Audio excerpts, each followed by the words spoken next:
Hi, I'm Dan Costa, Chief Content Officer at Worth Media Group, and we are here in Davos. I am with our CEO, Josh Campbell. Josh, another Davos. This is what, your 13th year? 13th year, yeah, another year. What is different this year? Obviously, a lot of things are different. The tone is different. The topics are different. But what have you seen so far?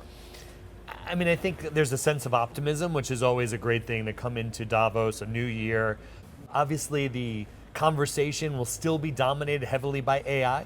I think we saw, 3-4 years around sustainability and climate.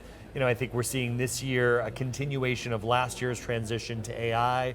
I think, though, the conversation's changing slightly about AI. It's moving from the art of the possible to really how companies are embracing AI as a productivity tool. We just hosted the breakfast with Raja and Chris Foster. And again, that sense of optimism. I think there was a conversation around reskilling and jobs. I think people are still trying to paint the best picture. I think we're still going to see that ripple effect through industry. But yeah, I'm looking forward to the next couple days and really diving deeper into some of these topics. Yeah, it seems like everyone we've talked to, all the companies we've talked to are well down the road of deploying solutions. A lot of them are already reaping the benefits in terms of productivity increases. They haven't quite figured, they know there's going to be job displacement that's probably coming, but people are relatively optimistic that there's new skills that are being added to the workforce, and that this is actually going to be a net positive.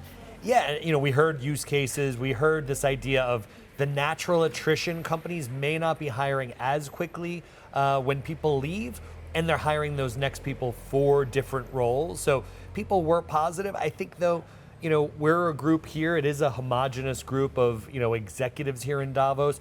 I do think we need to tackle sort of the certain areas, certain industries, a little more. I think we're a little bit Pollyanna about, that it will create new jobs. I don't know if it'll happen at the pace that we're replacing jobs, but this human in the loop, this human-centric approach, the need for human beings and the interaction we'll see. The great thing is, we still publish a print magazine. Mm-hmm. We realize the value of the physical. We understand the value of experiential, bringing people together. That, I don't think will be replaced by AI anytime too soon. I say, one of the conversations I didn't expect to have here in Davos was about how technology is affecting our children. Everybody here is very gung-ho on AI. At the same time, there's a growing movement, not only in the United States, but across the world, to really put limits on for children, to look at the negative consequences of 12-year-old, 14-year-old kids having phones in their rooms, being constantly connected, being exposed to social media.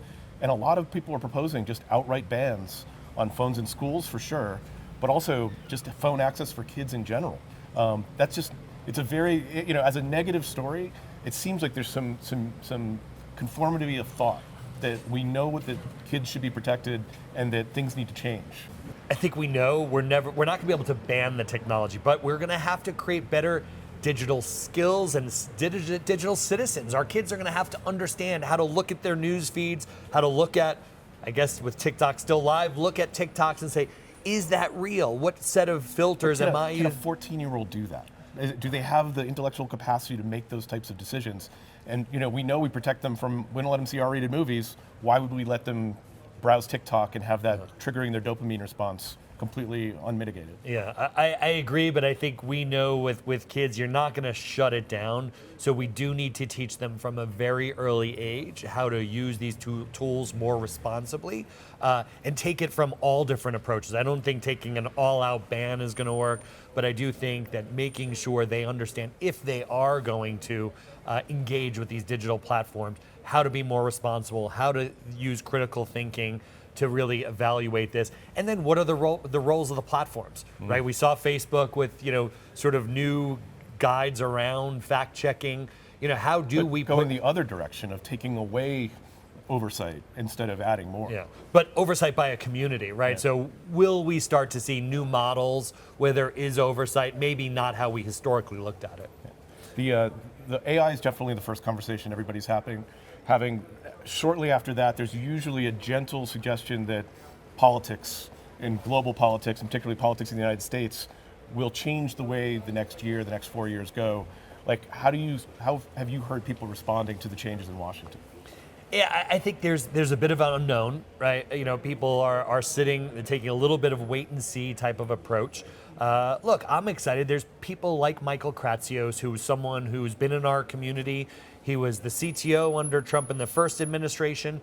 Now will be leading OSTP, right? Michael is a thoughtful, sort of great person that also spent the last 4 years at an AI company, right? Spending at scale AI. So he was in the trenches understanding. So you start to see that in the new administration, you know, people like Michael, who I think will really be additive and help navigate some of these questions. Yeah, I think there are some good people that are going to be moving into the administration.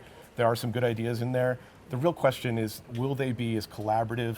You know, Davos is all about collaboration. It's all about business development. It's all about international cooperation. It'll be interesting to see how that translates under the new administration, because it sounds like things could be very, very different, but who knows? It could also just be talk, and then when it comes to getting business done, they could be very collaborative and very pro-business. Yeah, I mean, again, in the breakfast, we heard a little bit about the flattening of the world, right? Will there be more collaboration with all these new administrations, not just in the U.S.? So, yeah, I think again we'll take a wait and see approach and not make any judgments quite yet.